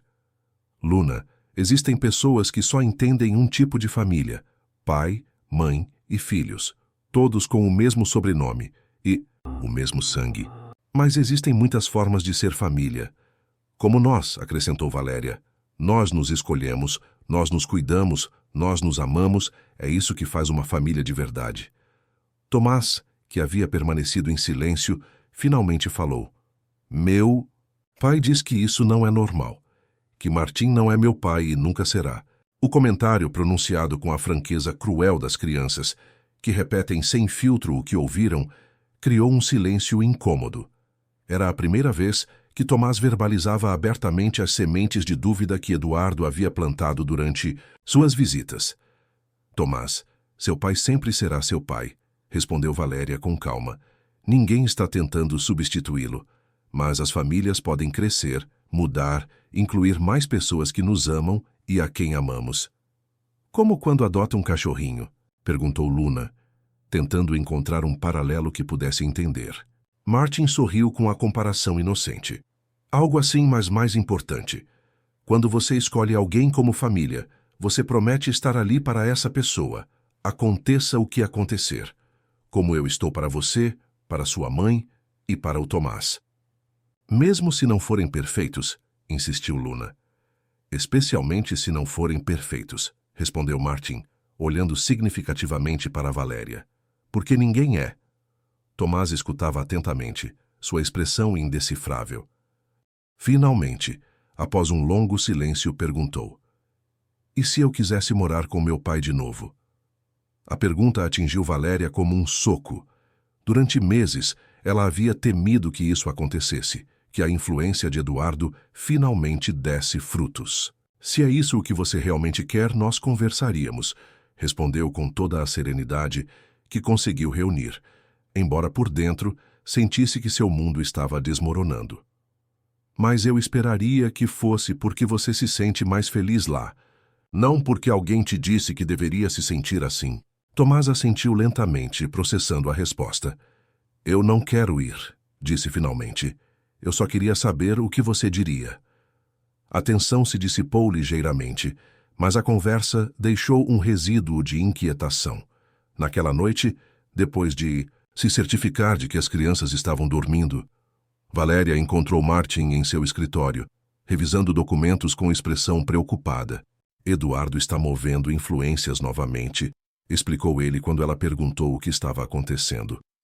Ele solicitou a guarda completa, alegando que o ambiente aqui é moralmente inapropriado para Tomás. Ele não pode fazer isso, protestou Valéria, embora soubesse perfeitamente que Eduardo Ramírez era capaz de manipular o sistema a seu favor. O juiz especial decidiu a nosso favor. Nós temos a guarda legal. No Brasil, sim, respondeu Martim gravemente. Mas ele está apresentando o caso na Colômbia, argumentando que o processo aqui foi irregular. E desta vez, ele envolveu pessoas ainda mais poderosas. Valéria deixou-se cair em uma cadeira, sentindo o medo familiar voltar a se apoderar dela. Ele nunca vai parar, não é? Sempre vai encontrar uma maneira de me fazer pagar por tê-lo deixado. Desta vez você não está sozinha, lembrou Martin, pegando sua mão. Estamos juntos nisso. E não vou permitir que arranquem Tomás de você novamente. Você já passou por situações em que teve que enfrentar adversidades familiares? Se você ou alguém que você conhece passou por algo parecido, eu adoraria ler suas experiências nos comentários. A ameaça de Eduardo criou um novo nível de tensão na casa. Embora tentassem manter a normalidade para as crianças, tanto Valéria quanto Martin viviam com a constante preocupação de que cada dia poderia ser o último que passariam com Tomás. Os advogados iam e vinham, as ligações telefônicas se sucediam até altas horas da noite, e as olheiras sob os olhos de ambos se aprofundavam. Luna, perspicaz como sempre, percebeu que algo grave estava acontecendo, embora ninguém tivesse explicado os detalhes. Certa tarde, enquanto Tomás estava em sua aula de natação, a menina se aproximou de Valéria, que revisava documentos legais, na cozinha. O Tomás não vai embora, vai? Perguntou diretamente, sua voz pequena, mas firme. Valéria olhou para ela surpresa. Por que você acha isso, querida? Porque a senhora e o papai estão tristes e preocupados. E porque eu ouvi o papai falar ao telefone sobre aquele juiz maldito e proteger o Tomás. Luna sentou-se ao lado de Valéria. Se ele for embora, a senhora também vai. E vamos ficar sozinhos de novo. O medo nos olhos de Luna era tão palpável que Valéria sentiu o coração se partir. Esta menina, que já havia perdido sua mãe, temia agora perder a família que haviam construído tão cuidadosamente. Escute bem, Luna, disse Valéria, pegando suas pequenas mãos entre as suas. Aconteça o que acontecer com o Tomás. Eu não vou embora nunca. Você e seu pai são também minha família agora. Você promete? Insistiu Luna, com uma intensidade que revelava o quanto precisava acreditar nessas palavras. Eu prometo, respondeu Valéria solenemente. Algumas pessoas entram em nossas vidas por um tempo e depois vão embora.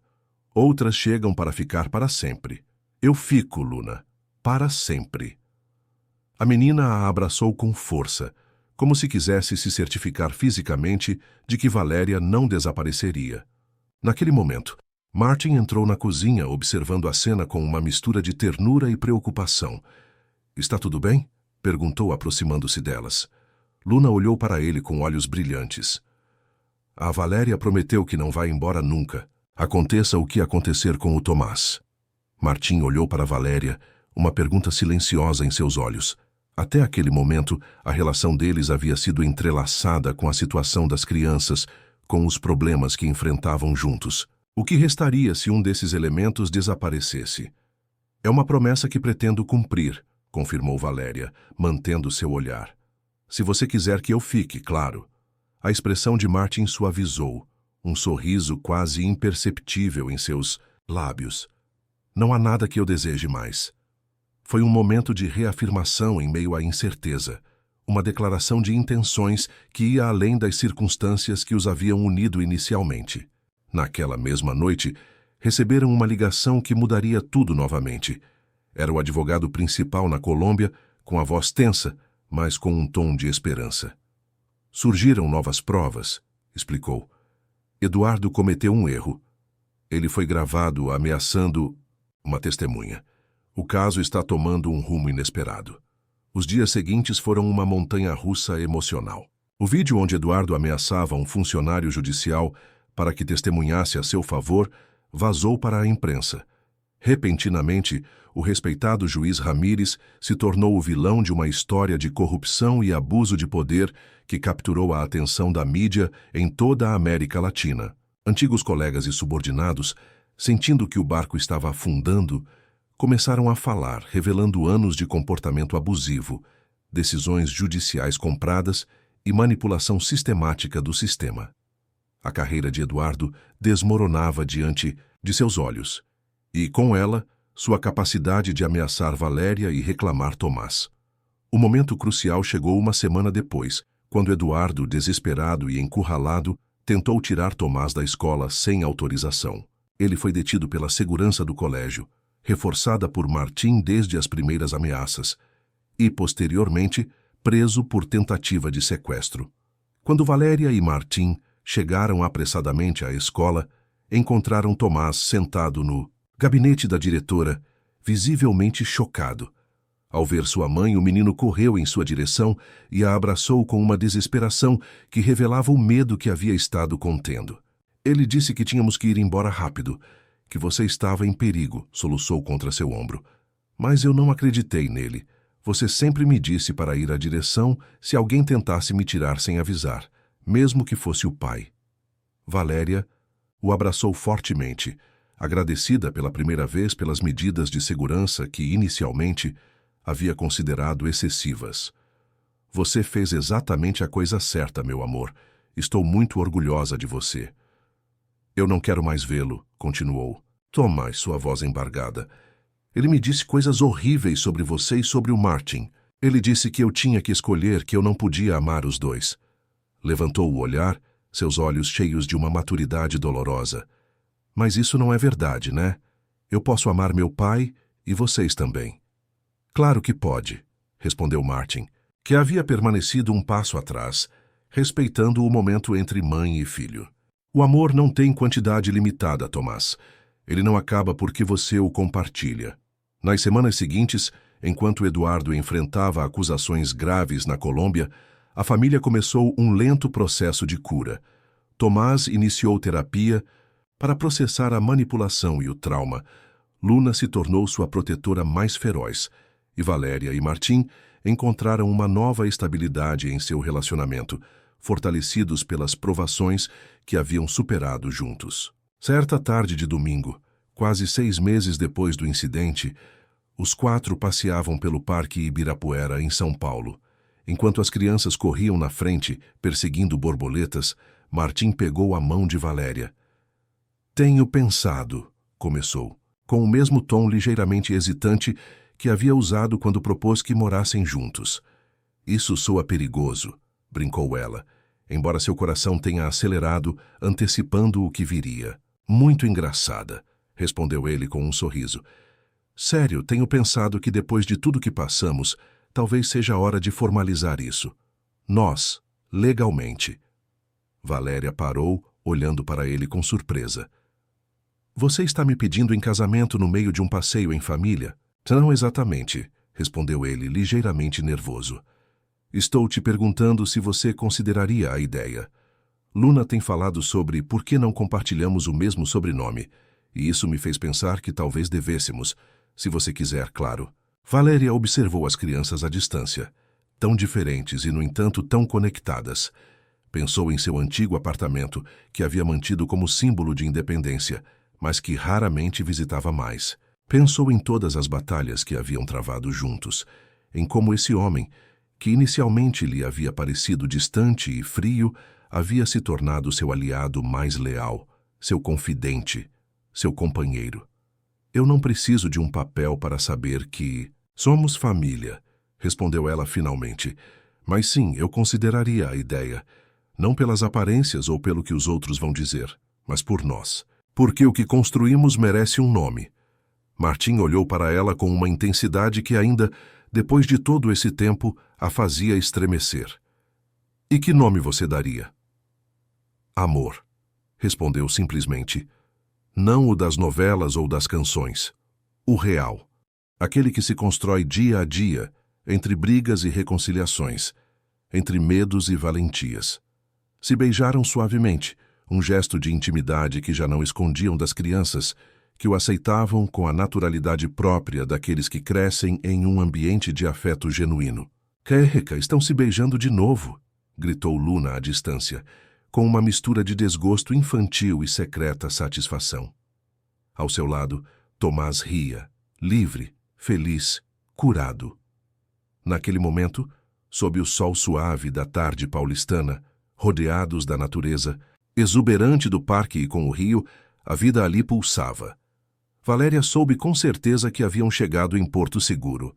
Não porque a vida fosse ser perfeita dali em diante, ela nunca é, mas porque haviam aprendido a navegar juntos as tempestades.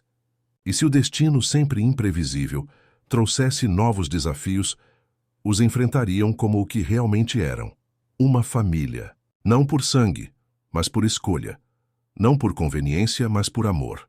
Porque em um mundo que a havia menosprezado por ser pobre e estrangeira, ela havia encontrado um lar onde seu valor não era medido por sua nacionalidade ou por sua conta bancária, mas sim por sua capacidade de amar e sua vontade de lutar por aqueles que amava.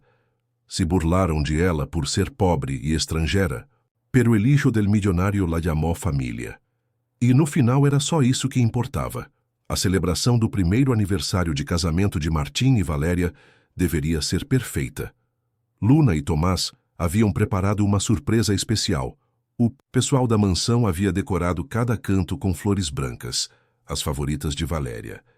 E Martim havia reservado uma semana nas praias de Santa Catarina para os 4. Tudo parecia caminhar para um dia inesquecível até que a campainha tocou.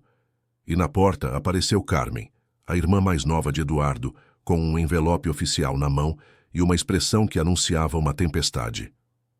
Sinto interromper seu conto, de fadas, Valéria, mas meu irmão faleceu, e suas últimas vontades acabam de mudar tudo.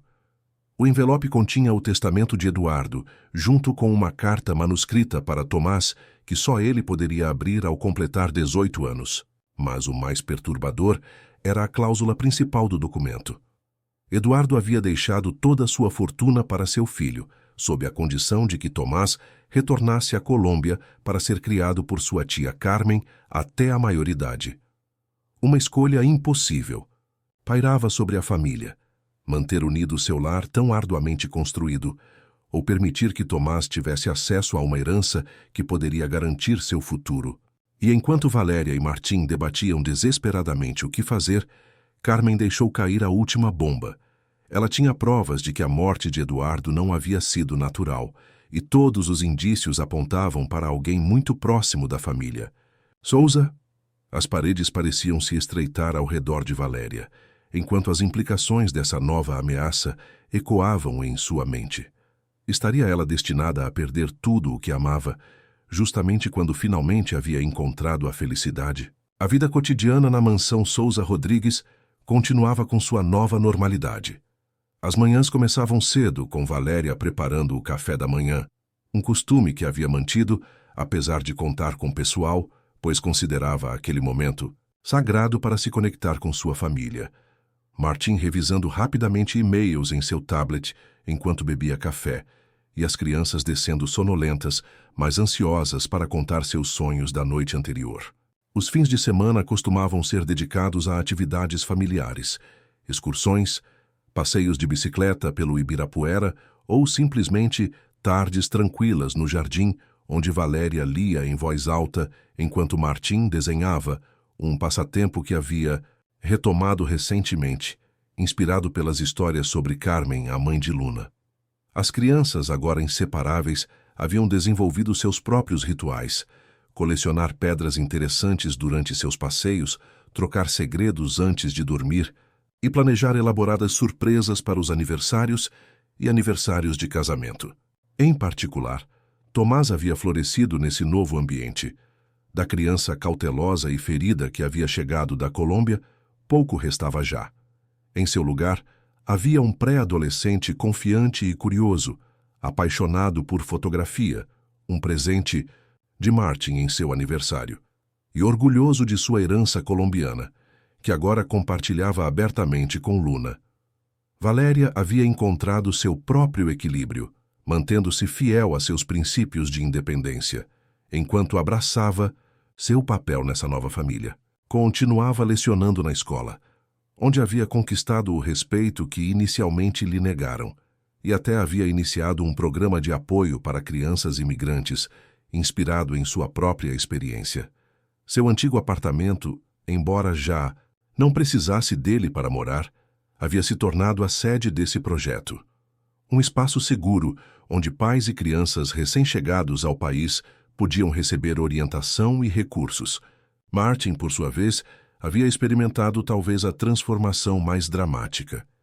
O homem reservado e frio que controlava suas empresas com mão de ferro continuava sendo um negociador implacável na sala de reuniões, mas em casa ele havia se tornado alguém diferente, mais acessível, mais presente, mais capaz de mostrar vulnerabilidade. Ele havia reduzido suas viagens de negócios ao mínimo indispensável e delegado responsabilidades para poder estar mais tempo com sua família. Seus funcionários, inicialmente desconcertados pela mudança, agora comentavam que o chefe sorria, ocasionalmente, e até perguntava por suas famílias. O processo de cura não havia sido linear nem simples para nenhum deles. Houve dias difíceis, discussões acaloradas, especialmente quando se tratava de estabelecer limites para as crianças, momentos de dúvida e até crises ocasionais quando os fantasmas do passado reapareciam. Mas cada obstáculo superado fortalecia o vínculo que haviam criado. A notícia sobre Eduardo chegou por e-mail primeiro, uma breve mensagem de um advogado colombiano informando a Valéria que seu ex-marido havia falecido após um infarto. A reação inicial de Valéria foi de choque, seguida por uma confusa mistura de emoções. Alívio porque a ameaça constante que ele representava finalmente havia desaparecido, tristeza pelo pai de Tomás e preocupação sobre como comunicar a notícia a seu filho. Quando finalmente reuniu a coragem para conversar com Tomás, sua reação a surpreendeu. O menino permaneceu calado por um longo momento. Depois perguntou se poderia visitar o túmulo de seu pai algum dia. Não chorou, não demonstrou raiva, apenas uma calma pensativa, que parecia mais própria de um adulto que de uma criança de 11 anos. "Você está triste, mãe?" perguntou finalmente. "Estou triste por você", respondeu ela com honestidade. "E sim, também estou triste por ele, porque houve um tempo antes de as coisas se complicarem, em que seu pai foi alguém a quem eu quis, muito." Tomás assentiu, processando a informação. "Às vezes eu penso que existiam dois pais, aquele que eu me lembro de quando eu era muito pequeno, que me contava histórias e me levava ao parque, e o outro, aquele que dizia coisas ruins sobre você e queria que eu parasse de gostar do Martin e da Luna. As pessoas são complicadas, querido, respondeu Valéria, abraçando seu filho. Podem ser muitas coisas ao mesmo tempo, algumas boas e outras nem tanto. Seu pai cometeu erros, alguns muito graves, mas isso não apaga os momentos bons que você compartilhou com ele. A conversa parecia ter encerrado um capítulo doloroso. Durante os dias seguintes, a vida continuou com sua rotina habitual, à exceção de uma pequena cerimônia que Tomás organizou no jardim. Ele plantou uma árvore em memória de seu pai, com a ajuda de Luna, que insistiu que ela ficasse perto do roseiral que haviam plantado para Carmen anos atrás. Assim, eles podem se conhecer no jardim como nós, explicou a menina com sua lógica particular. E então, justamente quando parecia que a sombra de Eduardo finalmente estava se dissipando, Carmen apareceu em sua porta com um envelope que mudaria tudo novamente. A revelação do testamento criou um caos imediato. Martin entrou em contato com seus advogados, enquanto Valéria tentava desesperadamente manter a calma diante das crianças, que percebiam a tensão, embora não compreendessem completamente a situação. Carmen, com sua semelhança perturbadora com Eduardo e sua mesma habilidade para manipular, insistiu em ficar em São Paulo até que o assunto fosse resolvido, instalando-se em um hotel próximo, de onde podia vigiar cada movimento da família. Ela não pode obrigar Tomás a ir embora, insistia Martin durante suas conversas noturnas, quando as crianças já dormiam. Nós temos a guarda legal. O testamento não pode anular isso. Mas a herança, respondia Valéria, dividida entre sua determinação de manter seu filho perto e seu desejo de não privá-lo do que legitimamente lhe correspondia. É o futuro dele, Martin. Uma segurança que eu nunca poderia dar. Você acha que ele precisa desse dinheiro? Comigo, com você, com a gente? Não é só por causa do dinheiro, explicava ela pacientemente. É a conexão dele com o pai, com suas raízes. Eu não quero que um dia ele me reprove por tê-lo separado disso também. A tensão crescia a cada dia que passava. Carmen aparecia casualmente na saída da escola.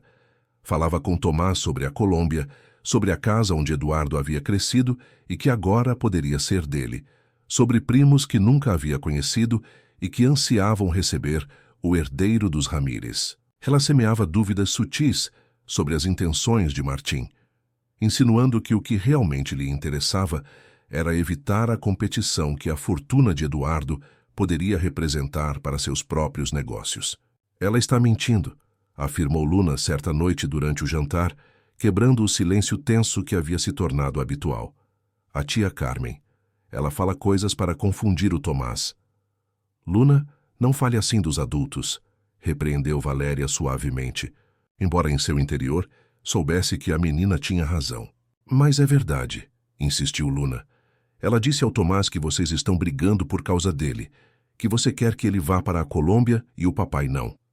Tomás, visivelmente incomodado, baixou o olhar para o seu prato. Não importa, murmurou. Sim, importa, interveio Martin com firmeza. Luna, obrigado por nos contar isso. E Tomás, olhe para mim. Esperou até que a criança levantasse a vista. Sua mãe e eu não estamos brigando, e definitivamente não queremos que você vá. Embora. Estamos preocupados e tentando encontrar a melhor solução para você. Mas isso não significa que não concordamos com o mais importante, que você é nosso filho e que seu lugar é aqui, conosco. A menos que você queira algo diferente, acrescentou Valéria, sentindo seu coração se apertar diante da possibilidade. Se você realmente quiser ir com sua tia, nós... Eu não quero, interrompeu Tomás, sua voz repentinamente firme. Eu não quero ir, mas... Hesitou claramente angustiado. E se o papai realmente quisesse que eu fosse com a tia Carmen, eu não deveria respeitar isso? A pergunta ficou pairando no ar, carregada de implicações. Até que ponto deveriam honrar os desejos de um homem, que havia usado seu poder para machucar mesmo depois de sua morte? Naquela noite, depois de colocar as crianças para dormir, Martin e Valéria decidiram enfrentar diretamente Carmen. A chamaram em um café neutro, longe da casa e das crianças, determinados a pôr fim às suas manipulações. A herança é de Tomás, independentemente de onde ele viva, argumentou Martim. Nossos advogados estão preparando uma impugnação ao testamento naquela cláusula específica, que claramente busca separar um menor de sua mãe legalmente reconhecida. Carmen sorriu com uma frieza que lembrava inquietantemente seu irmão. Impugnem o que quiserem. Terão que provar que Eduardo não estava em seu juízo perfeito quando redigiu o testamento. E garanto a vocês que todos os médicos confirmarão o contrário. Por que você está fazendo isso? Perguntou Valéria diretamente. Você mal conhece o Tomás. Eduardo nunca demonstrou interesse em que você tivesse um papel na vida dele. Por que agora? O sorriso de Carmen desapareceu, revelando, por um instante, a dor e a amargura que ocultava. Por quê? Porque os Ramírez se mantêm unidos. Porque meu irmão, com todos os seus defeitos, era minha família. E porque prometi em seu leito de morte que não deixaria que seu filho fosse criado por aqueles que contribuíram para destruí-lo. Do que você está falando? Perguntou Martin, genuinamente confuso. Carmen tirou então de sua bolsa uma pasta com documentos. Eduardo não morreu de um infarto natural, declarou com frieza. Foi induzido. Por estresse extremo, por assédio constante, por ameaças persistentes. Empurrou os documentos para eles. Estas são cópias de e-mails, mensagens, registros de ligações. Alguém o assediou sistematicamente durante meses, revelando cada um de seus segredos, destruindo sua reputação peça por peça, cortando suas fontes de renda uma a uma. Alguém com recursos, com contatos, com um motivo poderoso. Seus olhos se fixaram em Martim. Alguém como você, Souza. Parabéns. Escreva 9 nos comentários para que eu saiba que você chegou até o final comigo. Obrigado por assistir e até a história de amanhã neste mesmo canal.